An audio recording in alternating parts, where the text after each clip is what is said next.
शादी के बाद विदाई का समय था। नेहा अपनी माँ से मिलने के बाद अपने पिता से लिपट कर रो रही थी। वहां मौजूद सब लोगों की आंखें नम थी। नेहा ने घूंघट निकाला हुआ था। वह अपनी छोटी बहन के साथ सजाई गई गाड़ी के नजदीक आ गई थी।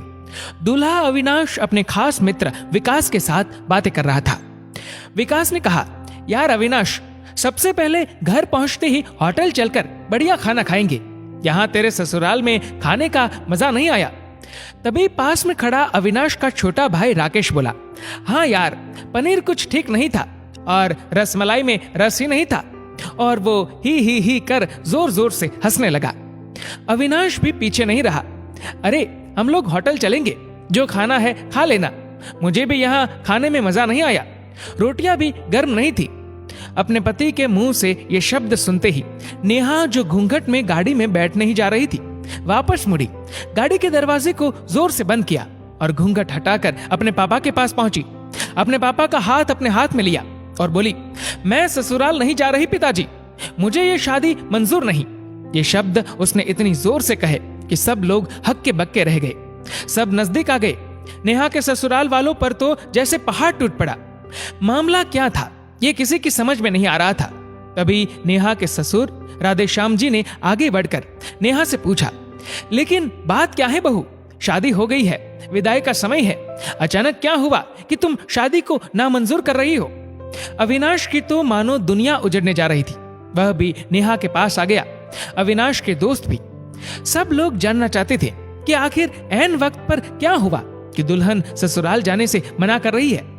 नेहा ने अपने पिता दयाशंकर जी का हाथ पकड़ कर रखा था। नेहा ने अपने ससुर से कहा, बाबूजी, मेरे माता पिता ने अपने सपनों को मारकर हम बहनों को पढ़ाया लिखाया व काबिल बनाया है। आप जानते हैं एक बाप के लिए बेटी क्या मायने रखती है? आप व आपका बेटा नहीं जान सकते, क्योंकि आपकी कोई बेटी नहीं है। नेहा रोती हुई बोले जा रही थी। आप जानते हैं मेरी शादी के लिए वह शादी में बारातियों की आवाभगत में कोई कमी न रह जाए, इसलिए मेरे पिताजी पिछले 1 साल से रात को 2-3 बजे तक जागकर मेरी माँ के साथ योजना बनाते थे। खाने में क्या बनेगा, रसोईया कौन होगा। पिछले 1 साल में मेरी माँ ने नई साड़ी नहीं खरीदी, क्योंकि मेरी शादी में कमी न रह जाए। दुनिया को दिखाने के लिए अपनी बहन की साड़ी पहनकर मेरी माँ खड़ी है। मेरे पिता की इस 150 रुपए की नई शर्ट के पीछे बनियान में 100 छेद है। मेरे माता पिता ने कितने सपनों को मारा होगा, ना अच्छा खाया ना अच्छा पिया। बस एक ही ख्वाहिश थी कि मेरी शादी में कोई कमी न रह जाए। आपके पुत्र को रोटी ठंडी लगी, उनके दोस्तों को पनीर में गड़बड़ लगी, व मेरे देवर को रसमलाई में रस नहीं मिला। इनका खिलखिलाकर हंसना मेरे पिता के अभिमान को ठेस पहुंचाने के समान है।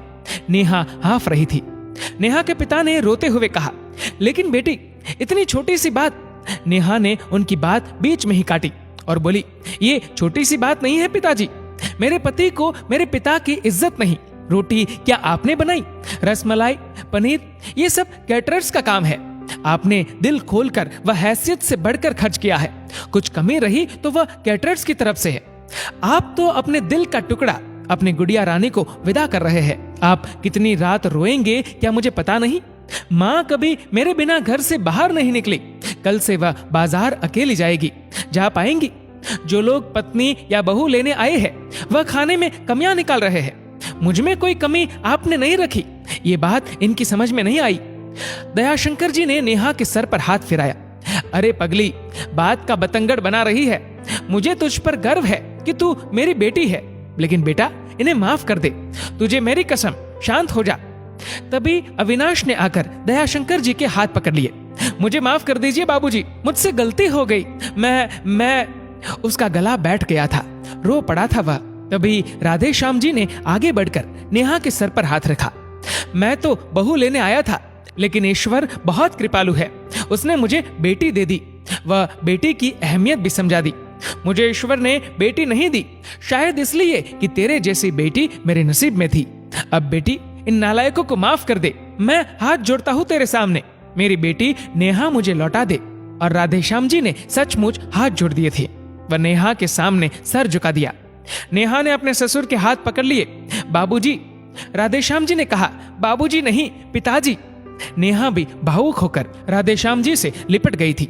दयाशंकर जी ऐसी बेटी पाकर गौरव की अनुभूति कर रहे थे। नेहा अब राजी खुशी अपने ससुराल रवाना हो गई थी। पीछे छोड़ गई थी आंसुओं से भीगी अपने माँ पिताजी की आंखें, अपने पिता का वह आंगन जिस पर कल तक वह चहकती थी। आज से इस आंगन की चिड़िया उड़ गई थी किसी दूर प्रदेश में और किसी पेड़ पर अपना घरौंदा बनाएगी।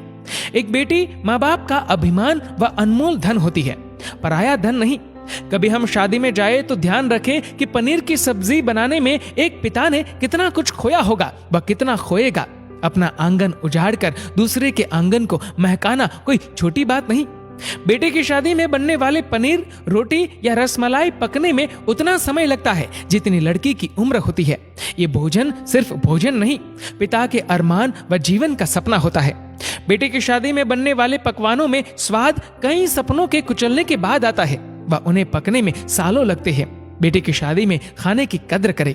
दोस्तों, इस वीडियो को लेकर आपकी क्या राय है नीचे कमेंट करके जरूर बताएगा। और अगर आपको वीडियो अच्छा लगा हो तो इस वीडियो को लाइक करेगा, शेयर करेगा ज्यादा से ज्यादा लोगों तक। और ऐसे ही और भी इंस्पिरेशनल वीडियोस के लिए सब्सक्राइब करें हमारे यूट्यूब चैनल को और फेसबुक पर फॉलो करें हमारे पेज को। धन्यवाद।